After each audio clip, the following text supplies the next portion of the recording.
Welcome to this brief introduction to Rumi and the background of his mystical poetry. My name is David Carr, and I teach Old Testament Hebrew Bible at Union Theological Seminary in New York. I do this presentation as a non-specialist in Rumi, who writes on sexuality in the Bible and on the Bible's formation. I first encountered Rumi's poetry while writing my book, The Erotic Word, Sexuality, Spirituality, and the Bible, pictured on the left. And I do this video introduction to provide basic background on Rumi for my course at Union Theological Seminary on the Song of Songs in Interreligious Perspective, but I hope it's helpful to others as well. My overall goal for this presentation is to add new dimensions to reading Rumi's poetry through setting it in context. This includes Rumi's life story, starting in Vaksh in Tajikistan and concluding in Konya in central Turkey. Rumi's grounding in the Sufi strand of Islam. Rumi's intimate relationship with his teachers, from his father to Shams, his final master. And the setting and character of Rumi's poetry collections which surpass in size those of great Western masters such as Homer and Shakespeare. In recent years, Jalal al-Din Rumi has been among the best-selling poets in the United States, thanks in particular to the renderings and performances of his poems by Coleman Barks, and inclusion of Barks' renderings of Rumi in popular poetry collections by Robert Bly. Barks' Essential Rumi, which is pictured here in the expanded edition, is probably his best-known collection of Rumi's poetry. Barks is a wonderful poet, but not such a scholar of Persian. He depended for his renderings of Rumi on notes provided to him by John Abel Moyne, a professor emeritus of linguistics at NYU, who had publications in prior years in artificial intelligence, psycholinguistics, computer programs, and so on. Moyne is a native speaker of modern Persian, but not an expert in the 13th century Persian that Rumi wrote. And this shows in certain respects. All this is to say that this presentation here builds primarily on the well-regarded book by the specialist Franklin Lewis, entitled Rumi, Past and Present, East and West, published in 2000 by One World. I used this book to get essential background on Rumi and his powerful mystical poetry. I take full responsibility for my synthesis of it, and any errors here are mine, not Lewis's. Let's start with the name Rumi, as he's most widely known today. This name is a toponym that tells us that Rumi lived in Anatolia in present-day Turkey, in the area circled in red on this map. From an Islamic point of view at the time, Anatolia was a contemporary Rome. The area had just been conquered from the Byzantine Empire by the Muslims and was known as Rum, hence Rumi. His given name at birth in 1207 was Muhammad, his father's name, but he was called from an early age Jalal al-Din, which means splendor of the faith. A name a lot like his father, Baha al-Din, which means glory of the faith. Many early sources also speak of him as Maulana, our master, which was his father's title. This title is applied to a lot of other Islamic figures, so is not usually used now for referring to Rumi. Let's talk some about Rumi's Muslim identity. Rumi's father, Baha al-Din, was a Muslim teacher who had settled in Konya, a recently Islamicized region of Turkey, to teach the largely un-Muslim or uncommitted population. Rumi performed the 5 pillars of Islam, which means he acknowledged Muhammad's prophethood and his own submission to God, Allah in Arabic. He performed the 5 daily prayers and did the pilgrimage to Mecca. He observed Ramadan and other forms of fasting and was charitable with his disciples and the poor. We should be clear that Rumi's spirituality drew deep on streams of neighboring religions. The Buddhism prominent in his birthplace, Hinduism, Gnosticism, and so on. Rumi's Islam was, in this sense, an interreligious ecumenical religion. At the same time, Rumi and his family practiced a particular kind of Islam. The Persian areas of Central Asia were largely Sunni at the time of Rumi, and he was a member of that branch of Islam. And he, like most other Persian Sunnis, was part of the Hanafi school, a relatively liberal school allowing opinion and judicial preference to play a role in rulings. But most of all, Jalal ad-Din Rumi is known as a Sufi, a movement that preceded and followed him. Sufism is a Muslim ascetic mystical movement, which involves a personal devotional approach to God, which has affinities to Syrian monasticism and is fed by Zoroastrian, Buddhist, and Hindu theosophical teachings. Sufism often has had a bit of an anti-institutional bent, privileging the experienced real, the inner orientation, over the communal legal piety of the legal scholars. Sufis did not reject the law, but they sometimes privileged the meaning or intentions of individuals over actual deeds.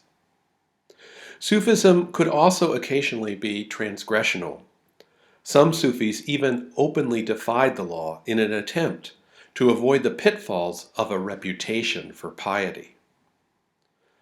For many Sufis, the ultimate aim was and is to attain a state of ecstatic union with God, fana, being dissolved in God's reality, and even becoming identical with God. Starting in the 11th and 12th centuries, Sufis and others seeking alternatives to standard discourses in the mosques set up alternative communities termed khâneqah, which provided lodging for travelers and disciples, library, and a place for lectures, worship, and so on. Jalal al-Din probably taught at such a khâneqah, and he and his disciples would engage in fasting, solitude, and other ascetic practices. They could also engage in the sama ceremony, which was listening to music or even meditative dance, an exercise of ecstatic worship only engaged in by the adept after an extended period of novicehood with fasting, retreats, and so on. Rumi was shaped from infancy through contact with his father, Baha al-Din, who was a bit of an embattled author-teacher of Sufism. The picture here shows him just to right of center with a white turban, giving a sermon to his community. After Rumi's birth in 1207, his family moved around a lot. From when his father left Vakhsh in Tajikistan for Samarkand when Rumi was a young child, his father at the time not being accepted as a leader by local authorities. And the family eventually moved again around 1216 when Rumi was about 9 or 10, making pilgrimage to Mecca and then going to a series of states in Syria and Anatolia before finally settling in Konya at around 1229 when Rumi was 22 years old. Rumi's father died when Rumi was 24, 2 years later, and he was a bit young to be able to take over his father's school. So one of his father's disciples, Burhan al-Din, which means the proof of God, was asked to come and assume leadership. Burhan al-Din was Rumi's next major teacher after Rumi's own father. He was a lover of poetry and an advocate of fasting above all other spiritual disciplines. The aim through these exercises was to help one lose the dross of the self and attain the gem of the soul, joining with God. Not only did Burhan al-Din teach Rumi himself, but he sent Rumi for further training to the religious authorities of the day in Aleppo and Damascus, Syria, where Rumi spent a few years. Yet more important for Rumi, indeed transformative, was Shams al-Din of Tabriz, an area in northwest Iran, who arrived in Konya in his 60s, around the November of 1244. The picture here depicts the two of them meeting for the first time. Shams was an advocate for total following of Muhammad, both law and the spiritual inner core of Muhammad's enlightenment. Shams is the one who prompted Rumi to a spirituality of love and ecstatic poetry and the music and dance that built upon it, but then went beyond the learning and spiritual practices he had focused on so far. Shams, the teacher, becomes a mystical figure for Rumi, a sun he looks to, sun, S-U-N, the teacher and guide he had always longed for. Apparently, Rumi and Shams initially were secluded with each other for months after Shams initially arrived in Konya, and this very much angered Rumi's disciples. Shams departed for a while, hounded by Rumi's disciples and upsetting Rumi deeply. Rumi stopped composing poems and dancing. And after around a year, Shams returned for a few months, but left again after less than a year.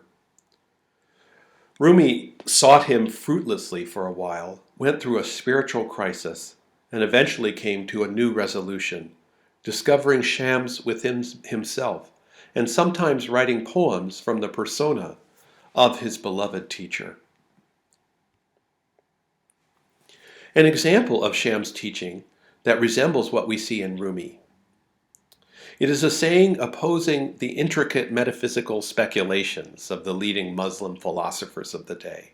He says, "What is the pre-eternal world to you?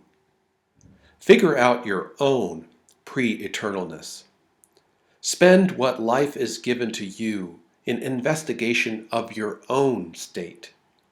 Why spend it in figuring what in the world is pre-existent? The knowledge of God is deep. You, fool, you are deep. If there is depth, it is in you."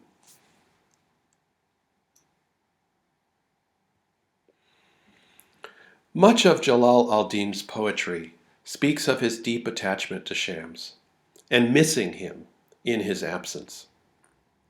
The poetry draws on deep streams of homoerotic attachment of Muslim men to each other. Lewis argues that this attachment was probably not acted on in the case of Rumi and Shams.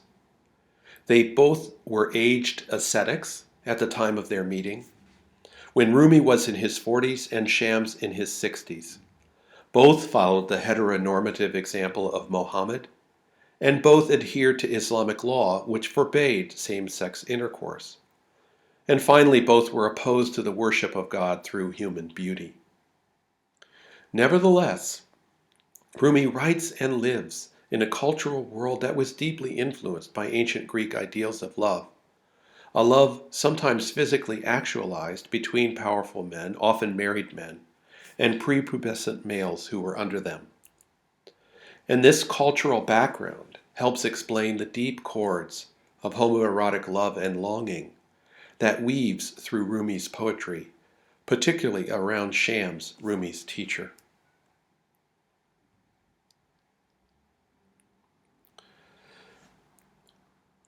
The poetry of Jalal al-Din Rumi, of course, is our focus for this course, and it's collected into two books.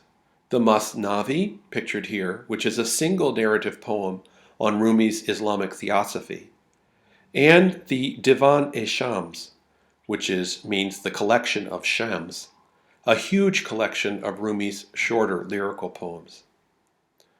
Although Rumi's poetry did not start getting written until Rumi met Shams in his 30s, this is a huge corpus containing more than 60,000 lines, more than the output of Homer, Dante, Milton, or Shakespeare. The lyrical parts of this corpus, for which Rumi is most famous, were written in the 15 or so years after Rumi met Shams. These poems were written down by Rumi's disciples during his recitations in his Khâneqah in Konya. Already in poem 3, on pages 338 to 339, we see a reference to Shams as the sun in the zenith, speaking of how Rumi spins around his bright orb, greets him without lips, throw myself down to the earth before he calls out, come get it. End of quote. Shams here is an image of Rumi's divine beloved, a focus of worship for the faithful. Poem 38 on page 384 has the other major signature of Rumi, silence, khumash. Picture these poems as part of the Sufi spiritual practice of Sam'a meditative poetry and music.